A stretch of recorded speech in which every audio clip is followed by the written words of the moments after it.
Live from the studios of Georgia Public Broadcasting in Atlanta, this is Lawmakers for April 14, 2010, the 36th legislative day of the Georgia General Assembly.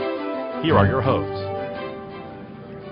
Good evening and welcome to Lawmakers. I'm Wandy Lawson, live in the Lawmakers newsroom. And I'm Susan Hoffman. I'm live from the state capitol.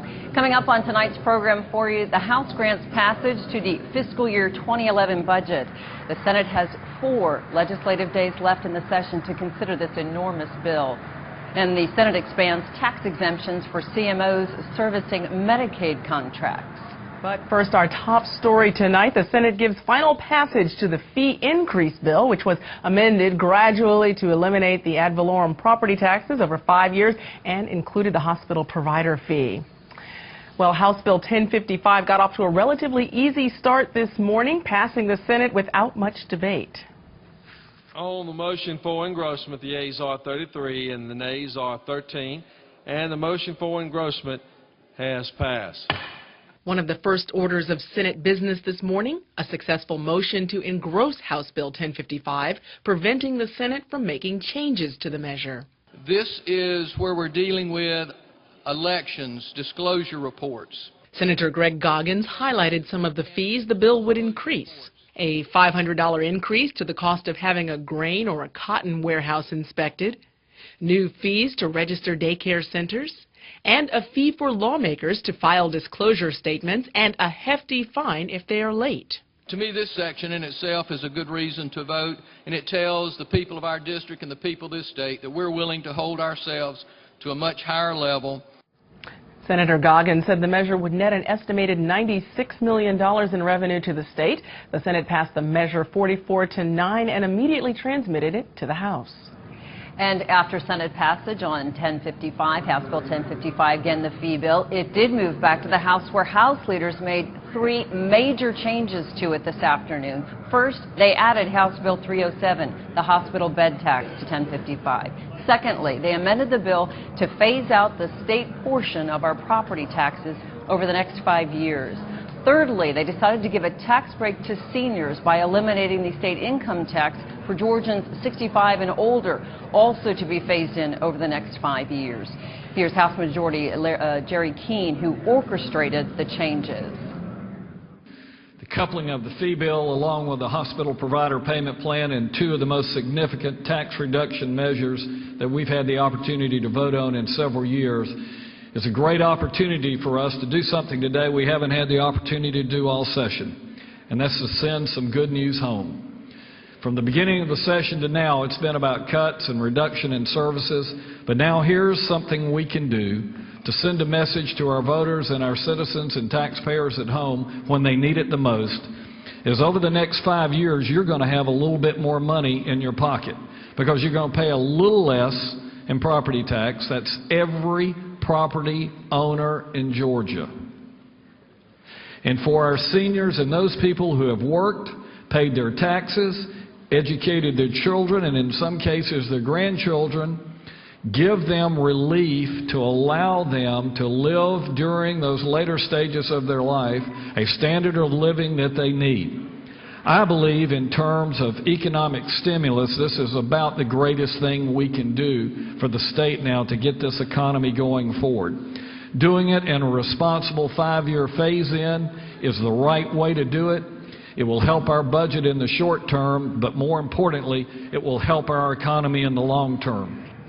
Let me tell you, House Democrats were incensed. They did not think that HB 307 could possibly be germane, relevant to HB 1055, the fee bill.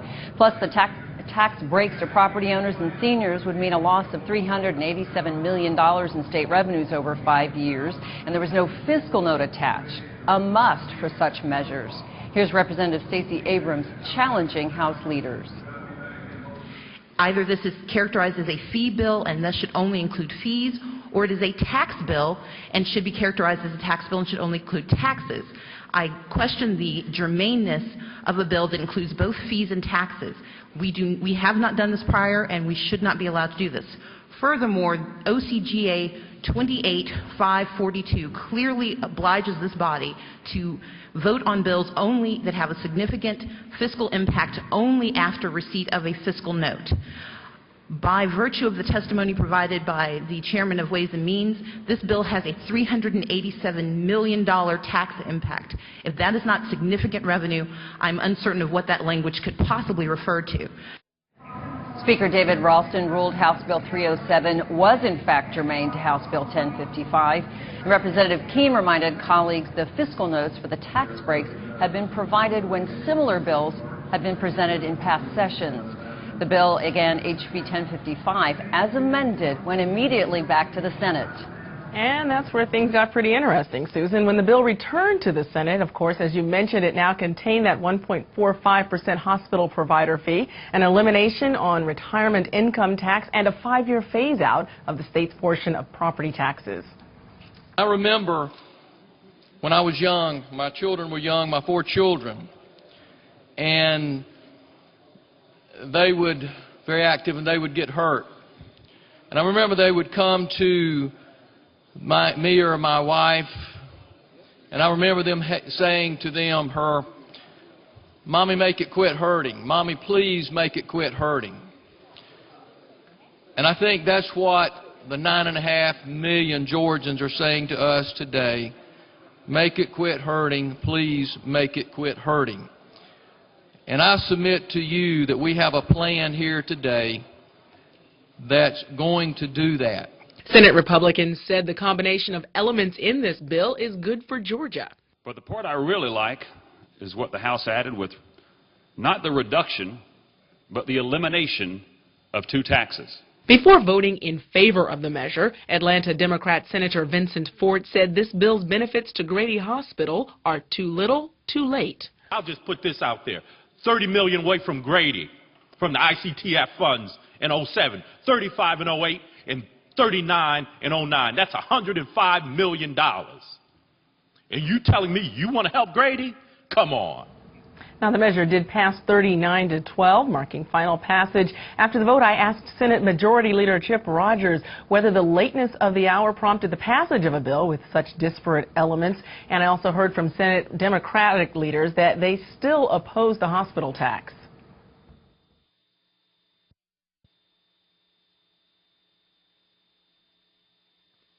It was a matter of time. The House, of course, waited on House Bill 1055 to come over before they could even pass the budget. And if they didn't pass the budget today, we may have been looking at a special session. So to get all this done, and it routinely happens near the end of session, you had to begin looking at combining measures. They are now saying that the sick tax is now going directly into a fund and then going back to hospitals. Now, to me, what that's doing is that's increasing the percentage of hospital contribution for Medicaid. And one of the objectives of Medicaid is that you would use money from your general fund, not from hospitals, that would draw down money that could be used for hospitals. So I think there are some real questions here in terms of whether they're going to get that Medicaid waiver to do what they want to do. I certainly will be visiting Washington to see if that's going to be able to be something they can accomplish with this sick tax. On top of an already busy day, the House passes the 2011 budget totaling $17.8 billion. House Appropriations Chair Ben Harbin took about 2 hours to review this budget line by line for his colleagues. Of course, it is balanced, according to Republicans, on House Bill 1055, the fee bill, and HB 307, the hospital tax. But Democrats took great issue with the bill, HB 948, saying it was illegal and unbalanced, and it hurt the sick and Georgia students. This year, we're adding $90-something million in taxes and fees on working people in this state. We're adding a tax of over $200-something million to bed tax. I don't care if you put sunglasses on it, a wig, an overcoat. You can't disguise it as a tax increase, as anything but a tax increase on those who are most vulnerable, the sick. Rather than acting responsibly, rather than looking at other alternatives, rather than looking for the best interest of all of Georgians, we have shifted the responsibility in this budget to those who cannot be here in the hallways to challenge and speak up against it. So they count on us to do that. Today is a sad day for Georgia because the biggest deficit we face is with reality. This budget is not reality. It is a sophisticated shell game, and the leadership is asking Georgia voters to ignore choices that we could have made and to ignore the choices that we are making that will cripple our economy. We're continuing to cut education, and it appears that we want to go further down the list than the point where we find ourselves now. You know, what you're doing really is increasing the prison population of Georgians in the future when you cut education to the extent we're doing here. There is that direct correlation, and it's never more evident right here. We cut another $500 million out of the formula to our schools. We continue to furlough our teachers. We're the only state in the country that I'm aware of that furloughs their teachers and chooses to do it when other alternatives are on the table. When I came, Lynn Westmoreland used to lead every Republican in here to vote against the budget. It was automatic. We knew that at breakfast. I didn't care if we served up chocolate pie with a milkshake. It was going to be today is chocolate cake and nothing to drink. So it was automatic. So here I am, the loyal opposition, in the position of being a fiscal conservative, in reality facing a bunch of folk who've called themselves fiscal conservatives but have the most beautiful sleight of hand I have seen recently. Robbing Peter to pay Paul is not fiscal conservatism. In House Bill 1023, we authorize an automatic $379.6 million hit to our economy as soon as we reach $1 billion in reserves. The Senate, not to be left out of this charade, did an equally devastating thing that will account for another $250 million by eliminating the premium insurance tax. In other words, what this great fiscally conservative House has done is when we finally rebuild our reserves, we'll find ourselves back in the hole the very next day. Now, boy, that's fiscal conservatism. I don't want to ever hear anybody talk about tax and spend Democrats again, because we have rewritten the book on taxing and spending. Despite all of the Democratic criticism, the big budget, House Bill 948, passed the House today, 120 to 52. It goes to the Senate. And the Senate today decides to eliminate fees on care management organizations that service Medicaid patients. Senator Greg Goggins presents House Bill 1170. Back when the state went to care management organization for its low-income Medicaid, moving fee-for-service to care management, we hired WellCare, Amerigroup, Peach State. At that time, we were allowed to charge something called a quality assessment fee, which we were able to draw down federal dollars.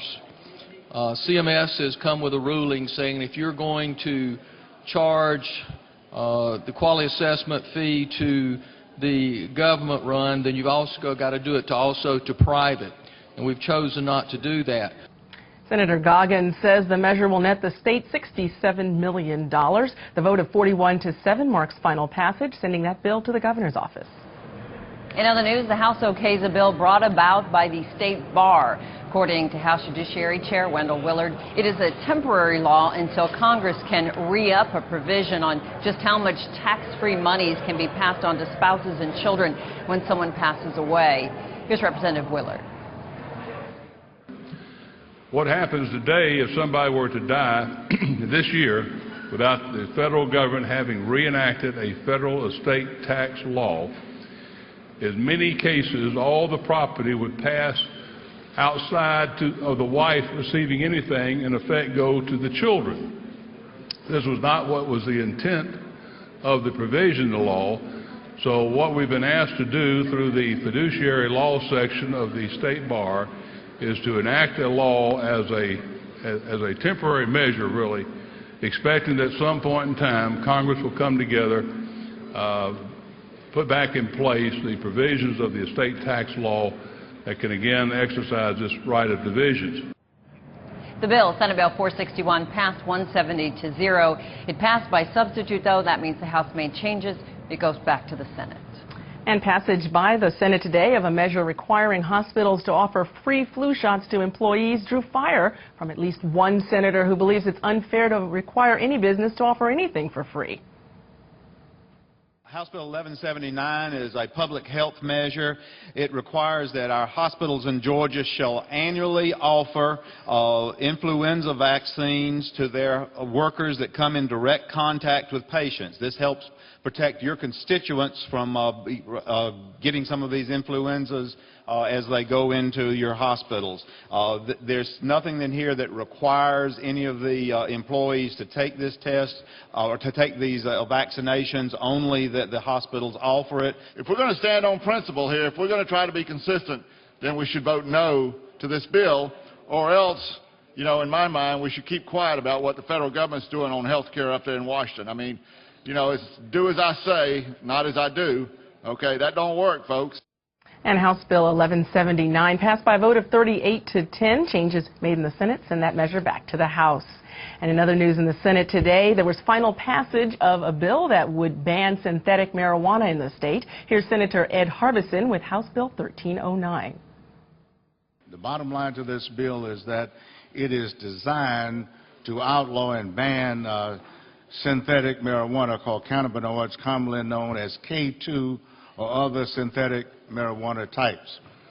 Preliminary studies indicate that the 3 synthetic cannabinoid substances unregulated in Georgia are from it's 100 times more powerful than regular THC, the active ingredient found in marijuana. Many states, as well as the federal government, have already included 1 or more of these chemical compounds on schedules of controlled substances, but none of these chemicals are currently listed on Georgia's schedule of controlled substances.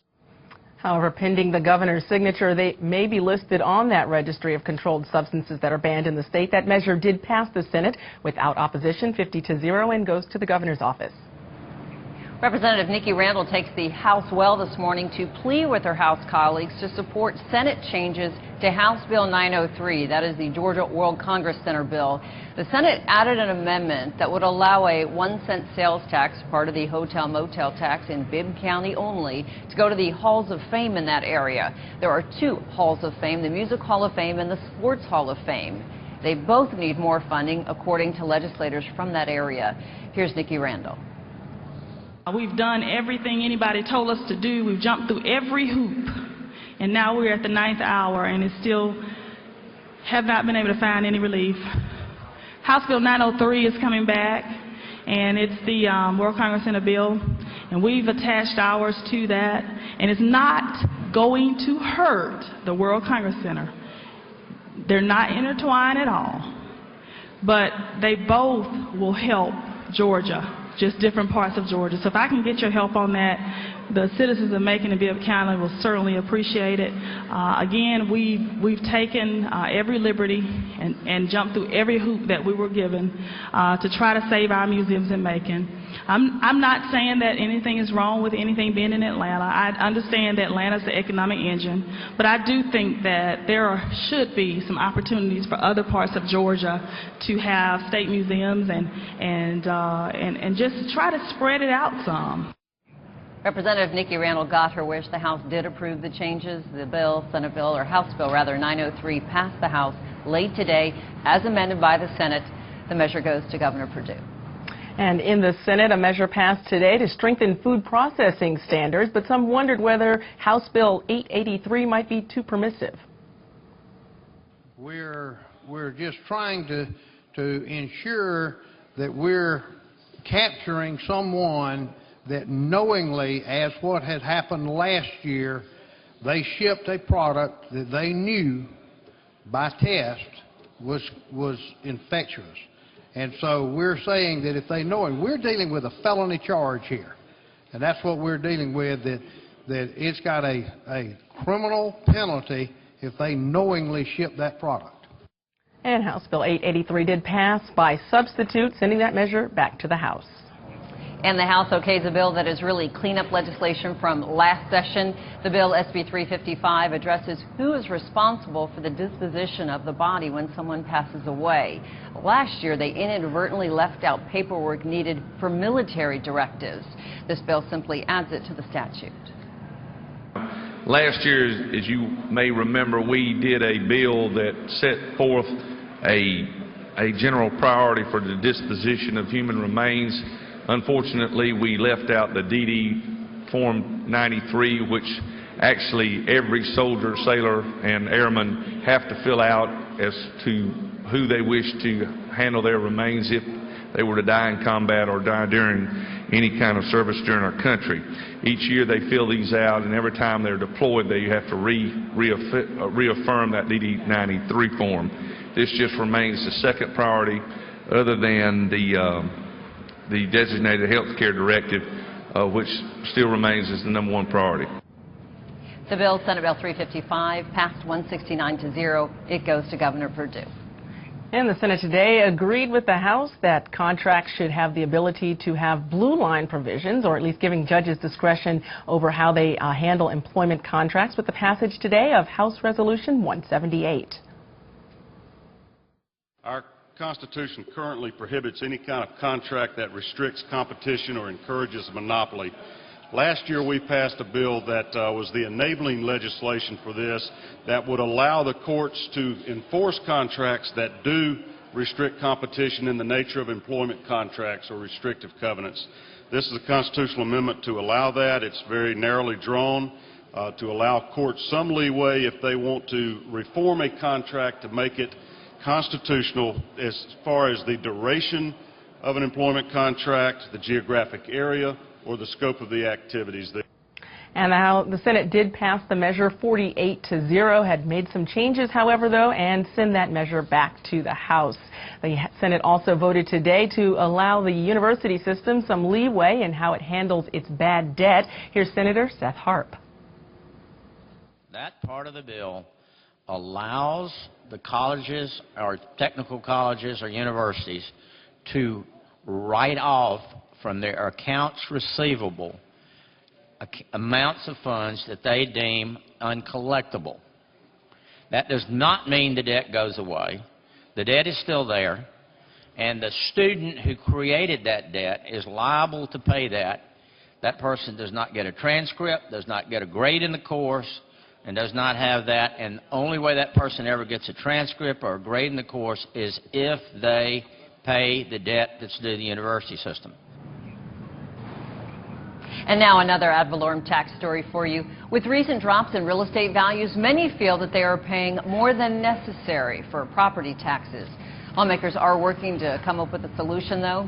Today, the House Ways and Means Committee passed Senate Bill 346, a measure that seeks to ensure that properties are fairly assessed and that property owners have some means to contest the assessments. Senate Majority Leader Senator Chip Rogers is the author of Senate Bill 346. The basic focus of this bill is to say that every property owner ought to have the right to expect that their property is going to be truly valued at fair market value. And if it's not, they ought to have the right to appeal that valuation, and the appeal process ought to be easy to understand and easy to take place. We have a number of learned attorneys here on the Ways and Means Committee, and I really appreciate their help. There was nothing major that was changed, just some technical language, making sure that we get it right. Again, this is a 40-page bill that looks at the entire assessment and appeals process that is in current statute. So we had to go through this with a fine-tooth comb. We've been doing it since last summer, and this is really the culmination of that process. We don't expect many more changes, but the attorneys here on the Ways and Means Committee on both sides of the aisle did a fantastic job in helping perfect the bill. Yeah, the property tax system itself is really based on an agrarian economy where somebody's property was valued based on the crops they could produce. We don't live in that world anymore for the most part. You know, of course, that industry agriculture is still very important in Georgia, but most people live on a piece of property with a house on it, and so we ought to move away from the property tax system at some point because it's just too speculative. There's just too much human error that can be injected into it. Taxes ought to be a mathematical problem, not an estimation of what somebody's property is worth. So hopefully we'll get away from it. But this bill today that passed out of Ways and Means and is headed to the House floor will add dramatic improvements to this broken system. Senate Bill 346 passes out of the House Ways and Means Committee. It now goes to House Rules. And before we go forward, let's go back for just a moment and let you know that House Bill 1128, the measure that would allow universities to write off a small amount of bad debt, that measure did pass the Senate by substitute 46-0, moved back to the House. And now, speaking of moving backwards, in honor of our 40th season, it's time for another Lawmakers flashback.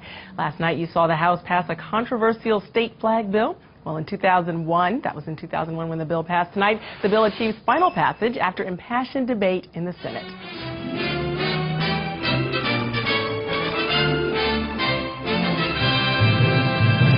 This is a day not like any other day in all of our political careers.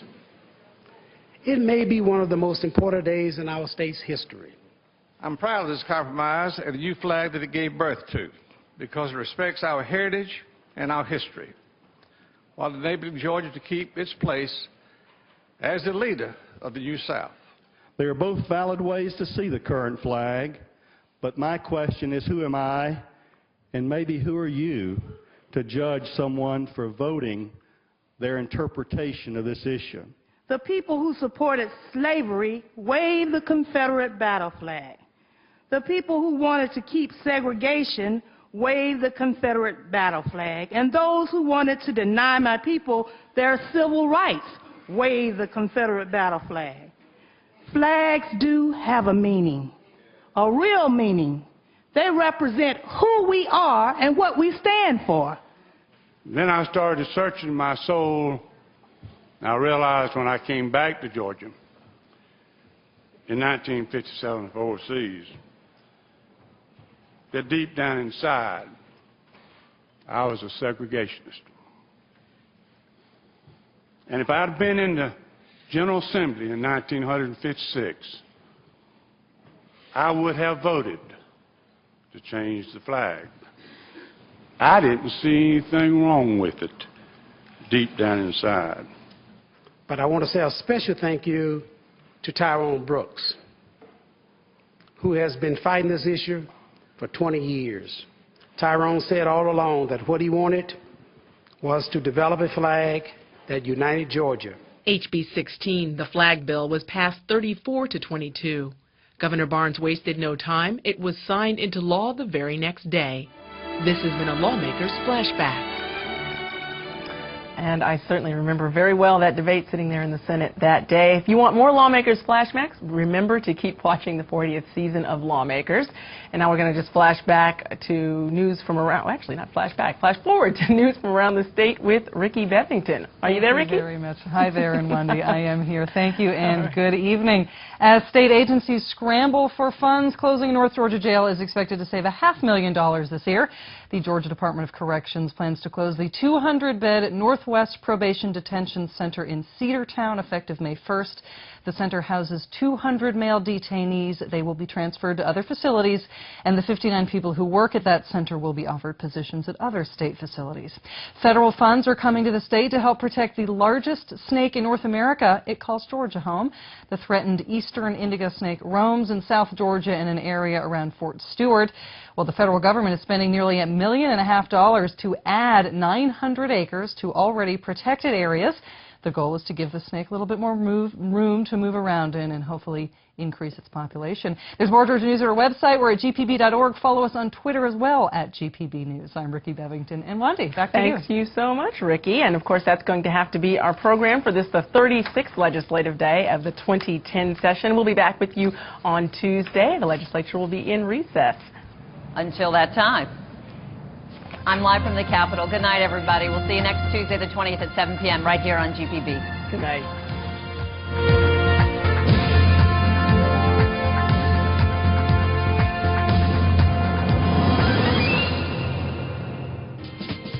Funding for Lawmakers comes from the Georgia Chamber of Commerce, the voice of Georgia's business community, over 4,000 members strong. Working with lawmakers for over 90 years to make sure that our state remains a place where companies thrive. And by supporters of Georgia Public Broadcasting. Thank you. This has been a production of Georgia Public